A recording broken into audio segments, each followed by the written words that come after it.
There are 18 tribes scattered across our island. We all call ourselves Malagasy, but our customs and way of life vary from place to place. Here in Mananzari, we are members of the Atambaoka tribe, the smallest tribe in Madagascar.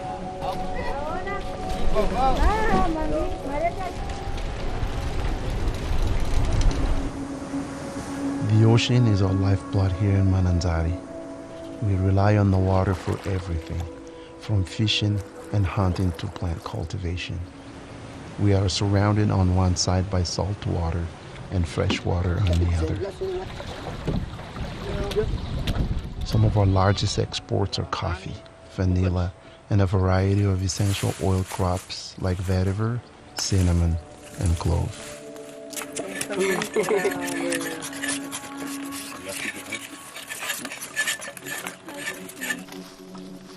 There are 2 large exporters here, and countless farmers running their own small distilleries.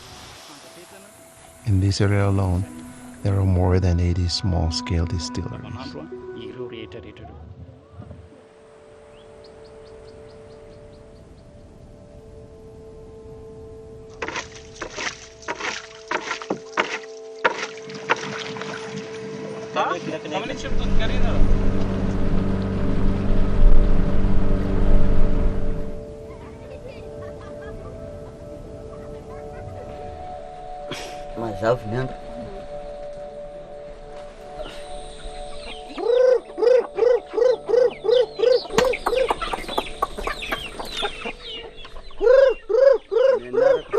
My name is Joseph Claudius.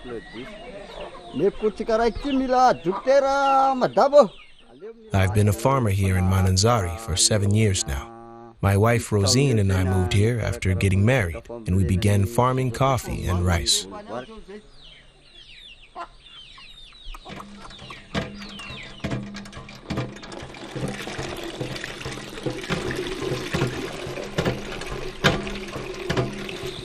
We have a simple life here on the outskirts of Mananzari. Each morning, Claudius feeds the chickens and prepares our tools while I fetch water and cook breakfast.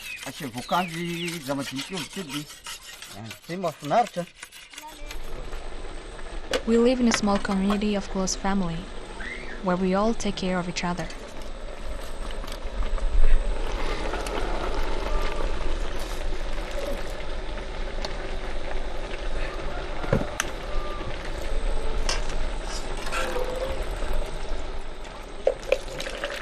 We have a young son named Claudio. He's 7 years old. He always says that he wants to be a doctor when he grows up. Claudio's education is very important to us. Up until a few years ago, we were still only planting coffee and rice, but that wasn't enough. We started planting clove trees, which provided an additional income we could use to send Claudio to school.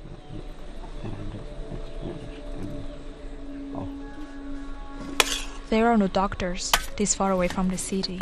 If someone needs to visit the doctor, it can be difficult to find transportation. We hope that by sending Claudio to school, he will someday have the opportunity to open a clinic in our area.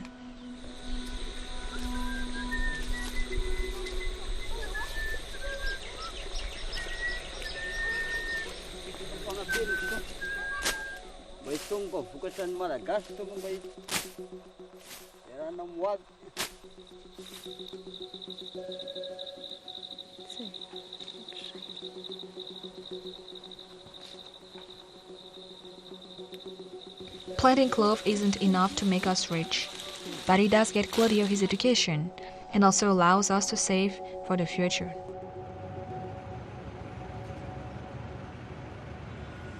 Many farmers live far outside of the city, and it's hard for them to transport their product to the market where they can be sold. Because of this, we've seen traders begin to appear in Mananzari, men who travel from farmer to farmer buying out their stock and taking it to the market. Middlemen are the biggest challenge. A trader might go to a farmer and buy out his stock of clove, and then sell it in the city market for double the buying price. If the farmer doesn't sell, he risks his supply spoiling, so he is forced to make a deal. Using some basic chemistry, a trader can pad their profits even further. For a trader, it can be immensely profitable to adulterate an essential oil. When it comes to clove, for example, there are 3 parts of the plant from which oil is acquired: the stem, the leaf, and the bud. All 3 oils contain the same chemical compounds, but the amounts of each compound vary from one oil to another. The most desirable chemical compound in clove is eugenyl acetate. Its levels are highest in the clove bud. Essential oil derived from the bud is naturally the most valuable, being worth double the clove stem and quadruple the clove leaf. To some buyers, high-quality oil isn't a priority. In that kind of scenario, they may seek out a cheaper clove oil. The real problem comes when a customer asks for one thing and is given another. There's little access to chemical testing equipment in Madagascar, so international buyers often don't know if their essential oils are pure until they're personally tested. The highest quality clove oil is around 15% eugenyl acetate. There are many ways to mix oils to increase profits. Some methods are as simple as mixing clove bud with clove stem. We can keep eugenyl acetate levels within the buyer's expectations and they'd never know. Another method is to add synthetic eugenyl acetate directly to clove leaf or stem.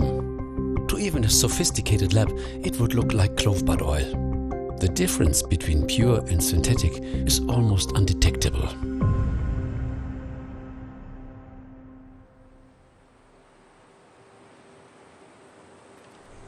Naturally, most sellers claim their oils are pure, and it would be difficult to prove them wrong. To give our buyers confidence in the oil we produce, we ship our essential oils to one of the only labs on the island, in Antananarivo, our nation's capital. The tests we run in this lab are not comprehensive, but it gives our buyers some base levels to go off of.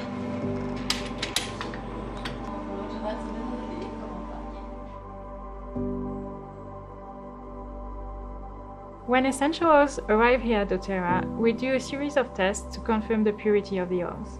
At the Quality Control Lab, we use an extensive protocol to ensure the purity. One of the most common tools in the industry is the GCMS, which is used to identify each individual chemical compound present in the oils. It shows the natural composition of the oil, and we also use it to check for adulteration and contamination with chemicals that are not naturally present in the oils. GCMS by itself is not enough to ensure purity. This is why at doTERRA we have additional testing that looks at organoleptic and physical properties of the oils. The last thing we do is to make sure the oils are free of contaminants, such as heavy metals, pesticides, and microorganisms. Because our sourcing team works closely with our suppliers and quality is ensured at the source, we rarely see adulteration.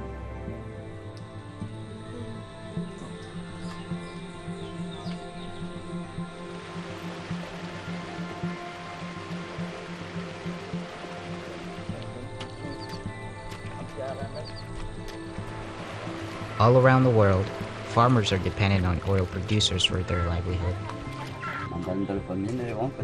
Claudius and Rosine represent hundreds of thousands of farmers who work hard to provide an education and future opportunities for their children. These farmers are the heart of the essential oil industry.